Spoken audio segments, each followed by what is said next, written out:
Thanks, Derrick, and thanks to Music Expo for giving me this opportunity to share a little info about what I know about podcasting, which started out as a hobby, and we'll get to that. I'm going to move quick. I want to make a lot of points.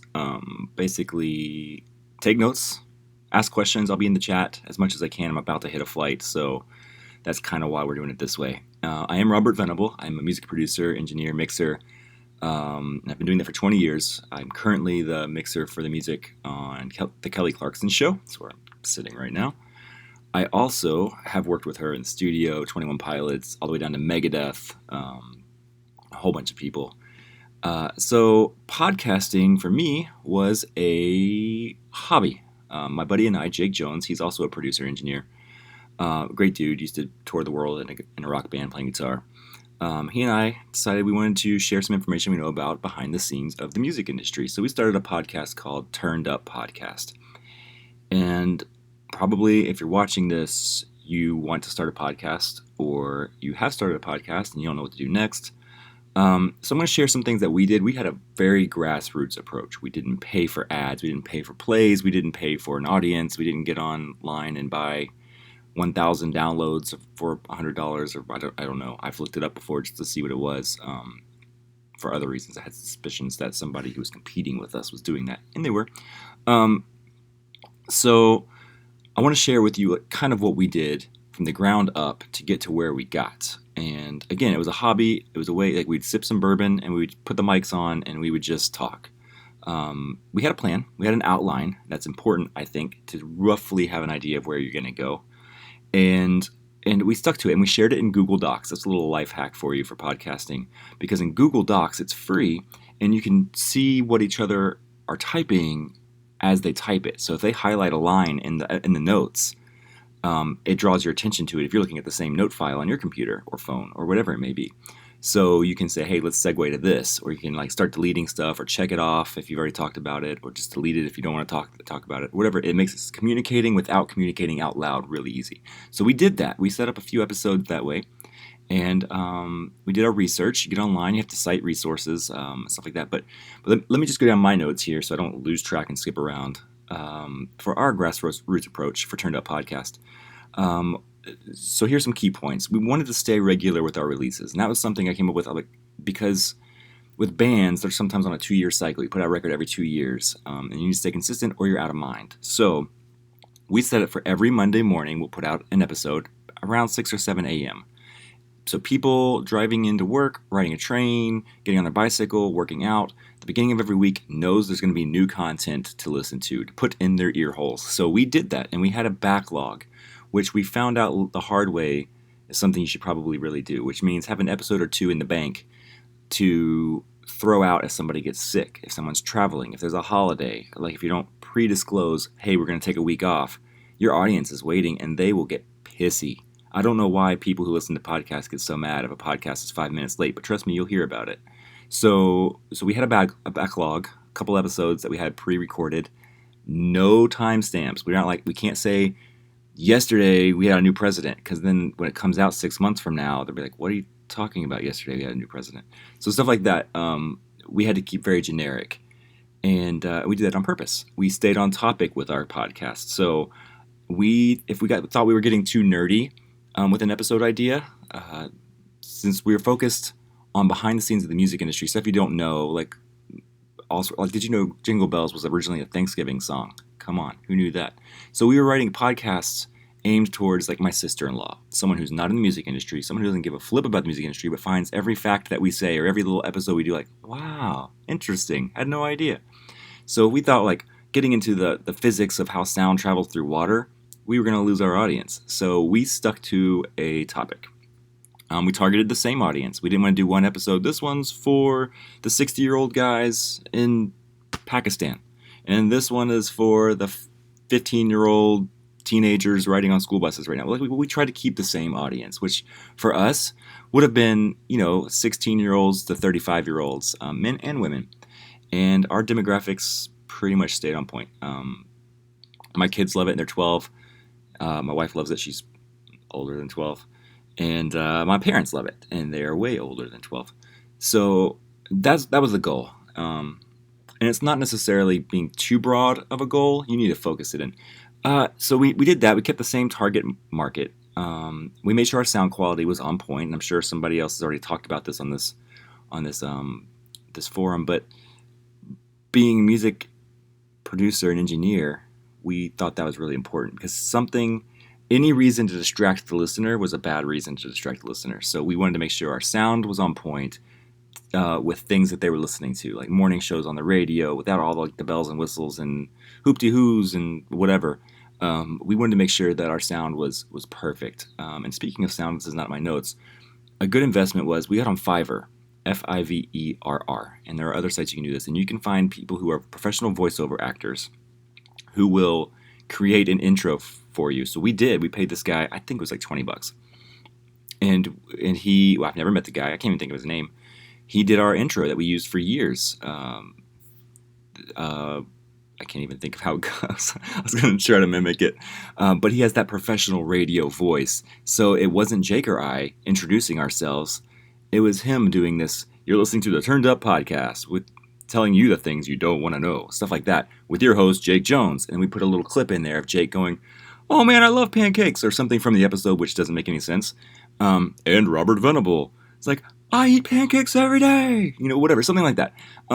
Just a little teaser, and to make people just chuckle when they start the episode. That was our intro. Yours, if it's about the life of a casket, you don't want to have like, "I eat pancakes" in your intro. It doesn't make sense. So, that's a fun thing to do. Get on Fiverr.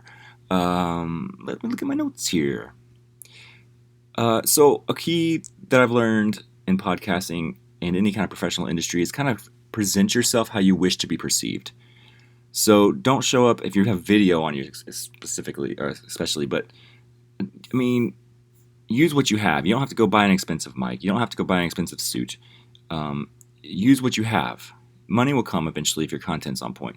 But if you can, fake it till you make it, as far as present yourself nice, sit up straight. If you're on video, if you're talking, speak loudly, speak clearly. Don't talk like, "Man, I wish I had money to go buy blah, blah, blah" on your podcast. Be like, just avoid topics that make you appear less than what you want to be. Because if you think of success in a certain way and you start acting as if you have that success, don't lie about it. Don't fake it, as far as like, don't tell people, "Hey, I'm driving a Bentley right now." Unless you are. Congratulations.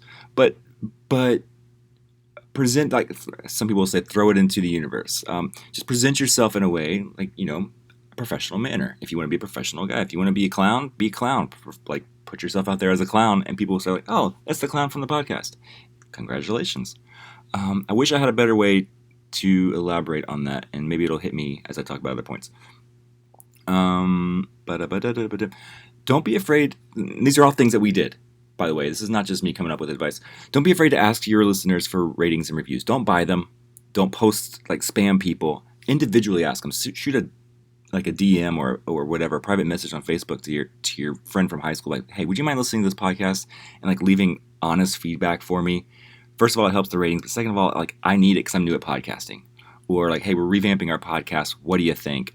Would you mind putting that in a review for me?" Just be honest, that kind of thing. And that goes miles, because the algorithms on iTunes, which I don't know what it is now, but it used to be only 2 people working there in the podcast section. I'm sure it's bigger now. But those algorithms are picking up on ratings and reviews, not from bots, but like that are coming in. Like this one came in at 7:00 this morning. This one came in Thursday night at 5:30 p.m. Rather than 50 reviews all at 7:30 a.m. on Monday morning. Like, that's weird. So make sure you get those ratings and reviews in order to move up the charts, so you can get people's attention of people browsing for podcasts in your category. Make sure, this is something we did. We created teasers for our episodes. So if we're doing an episode on the mystery of the death of Sam Smith, it's coming out Monday, all this week, before Monday happens, we're posting little things on our social media, on our Instagram, on our Twitter, on our Facebook page, on our feeds, with a little clip, like a sound clip, like, "No way. So the news reported this way, but that's where it really happened." Like, maybe that's the clip, and maybe it's just a still image of Sam Smith, or, whatever it may be. But it's something to pique people's interest and remind them that you're there, and remind them to listen Monday morning. And then right when you drop the episode, like, it's here now. See what people are thinking about this, and like always create links to the podcast itself. It helps. So that's a cool little thing to do. Also, tag it with your logo if you have a logo. Also on Fiverr, you can get a logo made really cheap. Show titles and notes are key.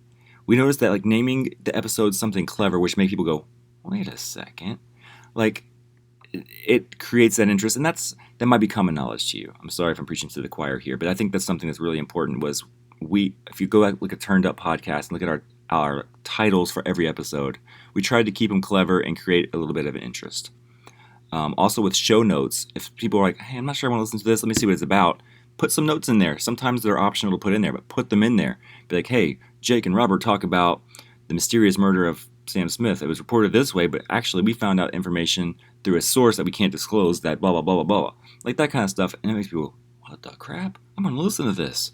So that's a cool thing. Also, with show notes, put on Fiverr or any other, there's several transcription services you can do, or just do it yourself. Type out your notes, even if it's brief notes, an outline, or word-for-word transcription. Create a little website. You can do it for free somewhere, I'm sure, with a blog. Put it on a blog, dated, time-stamped, with a link to your podcast. Because so many times we're doing research for podcasts, like looking up the mysterious death of Sam Smith, and it links to other people's show pages. It's like, oh, hey, they've already talked about it in their podcast. We can use some of this information, or at least take us down a rabbit hole and go that way and figure it out. So make sure you put your notes in there for like crawlers, web crawlers, Google bots, search engines love crawling through web pages looking for keywords. So if someone searches for Sam Smith, your website linking to your podcast will show up. And that was a key thing. So what all this did for us was we started making podcasts for just Jake and I. That's really why we did it. Just for us, for our sanity, to get out of the house, be away from the wife and kids, be away from the hustle and bustle. We sat down for a couple hours and just talked, and it was great. And then people started listening. And then we had a following. So then we created the Twitter and all that stuff, and we realized this is what we should be doing, all these things I just told you. So we did them. And then we just realized people were listening in other countries. Like, we had Podbean hosting. And hosting things, I mean, there's so many different. We're with Libsyn now. But Podbean could show us our demographics, who was listening at what time, how long they listened to, where they listened to us. And, like, I became obsessed with the numbers. Big mistake. Don't become obsessed with the numbers. So we started giving shout outs, like, hey, shout out to our people in Germany who are listening. And then more people in Germany were listening. And then, like, that kind of stuff happened. And I think, and I attribute it to the stuff I told you and our content being there. I feel like if you can hold a conversation, even if you can't, I'm not really great at it, hence all my ums, which I had to edit out of my podcast because I'm anal about it. There are people who want to listen to what you have to say. They just have to find it. If they can find it and want to tell their friends, like, oh, I was listening to this on the way to work this morning. Oh my gosh, did you know Sam Smith didn't? Blah. Like, whatever. I keep using Sam Smith as an example. I'm poor Sam Smith. And you can create this content in which people want to hear, and if they can find it, you're going to be successful. And success is not necessarily the same for everybody. For us, for me, I did like the numbers, and that's very narcissistic, but I did like seeing the numbers, and like getting a rise out of that. But we hit the iTunes charts. We hit number 1 with almost all of our episodes as we released them in our category, top 10 overall in podcasts on the iTunes charts. Doesn't mean crap, by the way. That doesn't mean anything other than I just got to tell you that, and I got to tell potential advertisers that. We were nominated for the iHeart Music Podcast Awards, Music Podcast of the Year. We were runner-up. Lost to the host of that show, which is on iHeart. Interesting. We talk about that in the podcast. Also invited to JBL Fest in Las Vegas, where we sat on the red carpet and then interviewed artists that were performing. Got to go hang out with Run DMC. Oh my gosh, so many people. It was just an event because we started a freaking podcast. What are your costs to do this? And we made up some number. We don't know. We do it for free because this is fun for us. But they paid us, and that money, like, we put a lot of that back into the podcast, which I want to talk to you about. It's like ads, sponsors, and monetization. Here's where you probably want to take notes if you haven't already. I'm trying to make this fast. I got a flight to catch. You guys have things to do. So I don't know if any of this has been covered. I'm sorry. For advertising, a lot of it pays, the advertisers pay per 1,000 downloads, and that might mean something different to every advertiser, and there's no set, like, rules for what counts as a download, apparently, and we learned this. Like, Podbean, our old hosting company, referred to it as, like, yeah, if they click on the link, that's a download. And then Libsyn's like, no, they gotta listen to at least this much and download it to their device to listen to. I'm like, no one's downloading, I mean, a lot of people aren't downloading things to their device. So the algorithms change. Advertisers want to look at your demographics and your the numbers. They want to see the numbers. So that might look different. So if you screenshot it from one company versus a different company that you're hosted with, it might be completely different numbers. So how many listeners did we have every week? I have no idea. I have a rough estimate. I have no idea. But so they'll typically pay per 1,000 downloads or per 1,000 streams, and they'll ask, like, what are your numbers overall? Because they can insert ads all the way back to episode 1 that you did 2 years ago. Some hosting companies can. You might have to re-upload if you have to do it manually, but I know with Podbean, they can automatically insert it at a certain minute and second time, which was great because we'd say we have to take a break, and we'd note down after it's all edited, that's at the 15-minute, 46-second mark. So we say insert ad here. So if we had ads, it would go right in that break. Otherwise, it'd say we gotta go to the break, and we're back from break, which is very awkward. So they want to see your numbers overall, because if that ad is played on episode 1 as well as episode 5062, that still counts as a listen to, like, exposure for their product. So that's cool. They don't want to know just for the newest episode. They might ask you these questions. You have to know these numbers. They might ask you for, like, what's your most recent 5 episodes? How well are they doing? How many downloads? How many streams? Stuff like that. Please don't take an ad deal just because it pays money, or you get a free whirly gig from it. I love whirly gigs. I don't know what whirly gig is. So don't sell out for that, because your audience will see right through it and cheapens the integrity of your podcast. I can't stress that enough. And it's tempting because you're like, free stuff, first ad, this guy wants to give me adult products. I'm trying to think of something without saying something. And you're like, it's free, who cares? Like, but you have to talk about that on your podcast, and you might lose listeners if it doesn't fit into their demographic. So please don't. Wait for the right stuff. Also, do the ads target your audience? Kind of like I was saying. Are these going to be like feminine hygiene products, and you're doing a little, hey, this is skateboarding for men. It's a podcast. Like, that doesn't make sense.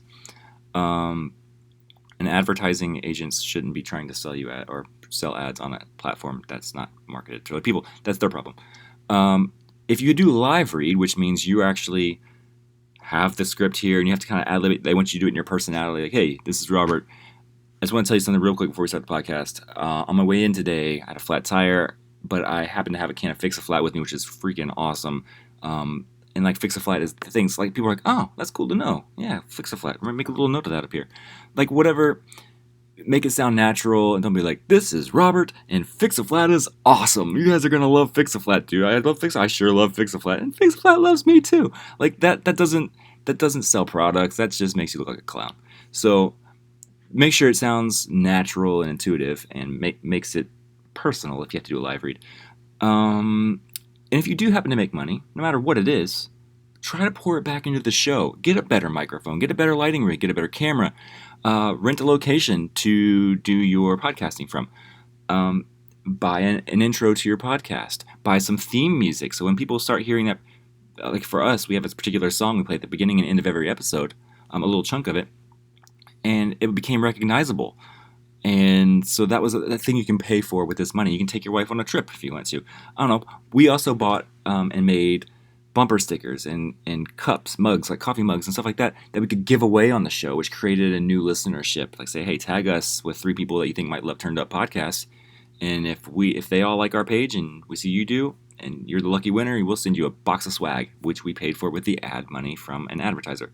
You can get merch, you can get gear, you can pay for your hosting, which is like $100-something a year sometimes. But also start a Patreon. I know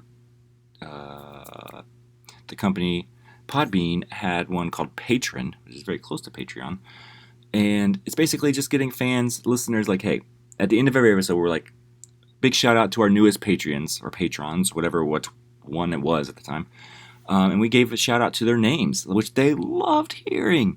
And so that was like, man, I just want to be a patron to hear my name on my favorite podcast. That's cool. And they donate, like, so if you donate like $10 a month, they get a shout out for joining, and then they get blah, blah, blah, a sticker. They do 100, they get to sit in on a podcast with us during a live read. I don't know, something like that. But don't beg. Please don't beg. Please donate money to us. We need your money. Like, don't do that. How do you get these advertisers? Great question. So I'm glad you asked, which is pre-recorded. So how did you ask me? That's crazy. How do you get these advertisers? Don't ask them, but maybe ask in a way, and this is kind of cheating the system. Maybe ask in a way like, hey, what do you recommend for the best microphone for podcasting? We've been doing this for a year. Our numbers are blah, blah, blah, blah, blah, blah. We want to take it to the next level. People keep saying use XYZ company, which is you. We've heard great things. What do you recommend? Sometimes they might voluntarily go, hey, we'd love to send you a microphone. Just give us a shout out. That's technically an ad or sponsorship. You are getting something for nothing. For you to say, hey, huge shout out to XYZ company for this microphone we did this episode on. Thank you. You just got a free microphone, and that's all it took to get it. That please don't spam companies doing that, and don't tell them I told you to do this. But that works sometimes. Please don't say, hey, could you send me your favorite microphone? Don't do that. Always buy it if it's good, man. Like, don't Napster these companies, start stealing music. Don't steal their stuff. How do you find advertisers? So through some hosting companies, they have advertisers provided to you. They have an advertisers bank that where you can kind of put bids in and say, hey, we're making this many plays a month. And they can be like, hey, we sell soap. We'll give you $80 every month if you hawk our soap on your show, and you can accept or decline. Like, there's like an advertising section of their website. So check out for that. There's also, you can get an ad sales company, they might take a percentage, and they might take a flat fee per month or per whatever you agree. It's a company. They're there to make money, and they can sell your show. They have advertisers they know that typically advertise with podcasts, and they go, hey, I got another podcast for you. They have great numbers. What would it cost to get your ads in there? Like that kind of stuff. And they might take a percentage of that. They might take an upfront fee. Do your research. I'm not here to give specific names and numbers. Also, I reminded myself of something really quickly before I have to go. I was talking about how you get advertisers, talked about how blah, blah, blah. Oh, listen to other advertisers on podcasts that you listen to. Like Audible's on like every freaking one. What's that say about Audible? Audible has a budget for podcast advertising. And you might be a little mom and pop podcast. You might just be a mom or a pop podcast. You might barely even be a podcast. Just make a list of potential advertisers when you're driving in the car. Be like, hey, Siri, my phone's going to go off. Make a note that Audible is a great podcast sponsor idea. I don't know. And if you find yourself talking about like, hey, we've mentioned Audible almost in every podcast just because this is a podcast about Audible. I don't know. Or a podcast about audiobooks. And Audible, we keep mentioning them. Hey, by the way, we do an audiobooks podcast. We'd love to work out some kind of deal with you if you want to. And now this is a very grassroots approach. This is like you doing it yourself. You have to, like, a little humility, humble yourself. But again, be professional. Like, if you can get a domain like @turneduppodcast, like for us, we did robert@turneduppodcast.com. I could email from that address or whatever. So it makes you look that much better than the random people like, hey, this is Sam Smith at ymail.com. I am an executive at Turned Up Podcast. It's great. It just doesn't make sense. So if you ever start making money, pour it back make those small investments to one-up your podcasts. Put them a leg up above others. Don't pay attention to the numbers. Try not to. It gets in your brain. You obsess over it. It's not healthy. Be aware of them. Don't obsess over them. Also, man, I have so many things I could talk about for advertising, but I feel like it's too in-depth for the grassroots approach. So I know that I was in over my head when we were flown out to LA for the iHeart Music Awards, and we sat down with the people who co-invented podcasts and MP3s, and everybody was like, man, I remember when we hit our first six-figure year, it was weird. We're like, 6 figures? We made $300, and we high-fived. And so success is what you make of it. To us, it wasn't about money. It was about getting what we wanted heard. We outed the voice as being, I can't say stuff like that. Just listen to my podcast. We got a cease and desist, but we didn't cease or desist.